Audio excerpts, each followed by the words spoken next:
Hello guys, welcome to my daily blog. তো আজকে আমরা যাচ্ছিলাম নিউ টাউনে এক আত্মীয়ের বাড়ি। আমি, আমার দিদি, ছোটো মা আর মা।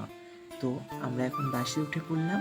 বাসে একটু হাই হ্যালো করে দেখো, বাস এখন ছেড়ে দিয়েছে। কি অপরূপ বৃষ্টি ভেজা দৃশ্য, বাইরেটা কত সুন্দর দেখতে লাগছে।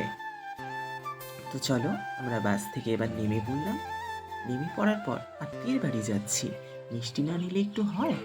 এবার সেই জন্যই আমার দিদি গজা খাবে বলছিল, আর দাদা জিলিপি, তাই একটু গজা জিলিপি নিয়ে নিলাম। এবার দেখো, পৌঁছে গেলাম সেই আমার ছোট্ট সোনামার বাড়ি। সোনামা এখন খেলছিল, আমাদেরকে দেখে খুবই আনন্দ। তার সাথে একটু গল্প গুজব করে দেখো তাকাতে বললাম, কি হাসি। তারপর সেখানে একটু অল্প খাওয়া দাওয়া করে আমাদের বাইরে একটু অন্য কাজ ছিল, আমরা বেরিয়ে গেলাম। দেখো আমি মার সাথে কেমন ঢং করছিলাম, একটু হাই হ্যালো না করলে হয়।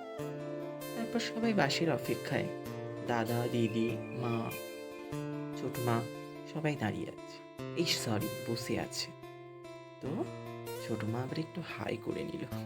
ছোট মা বুঝে গেছে যে ব্লগে কি কি করতে হবে। বাসের অপেক্ষায় আমরা দাঁড়িয়েছিলাম। আবার এটাই চিন্তা, বাস তো আসবে কিন্তু বাসে সিট পাবো কি না, সেই জন্য আমার মা একটু হাসছিল, কারণ অনেকটা দূর যেতে হবে। তো দেখি বাস কখন আসে, সেই অপেক্ষায় সবাই মিলে ওয়েট করলাম। তারপর বাস আসলো, কিন্তু বাসে তো উঠে পড়লাম, কিন্তু গাইস আমরা সিট পেলাম একদম লাস্টে। ওই বাস আমাদের যা এত নাচাতে নাচাতে নিয়ে এসেও আমাদের নাগিন বেরিয়ে গেছে। দেখো গাইস, বোর্ডে কি লেখা আছে, আমার ভালোবাসার শহর কলকাতা। আমার না, আমার, আমাদের, সবার ভালোবাসার শহর। তারপরে দেখো আইটিসি সোনার বাংলা, এটা আমি একদিন কিনে নেব, তোমরা যদি আমাকে সাপোর্ট করো, সত্যিই কিনে নেব। তারপর চলে আসলাম বারাসাতে। টোটোর ভাড়া, অটোর ভাড়া বেশি, তাই আমার তার বাসের পিছনে দৌড়াচ্ছে। বাসে করে চলে আসে আমাদের বাড়ির রাস্তায়, দেখিয়ে দিচ্ছিলাম আমাকে।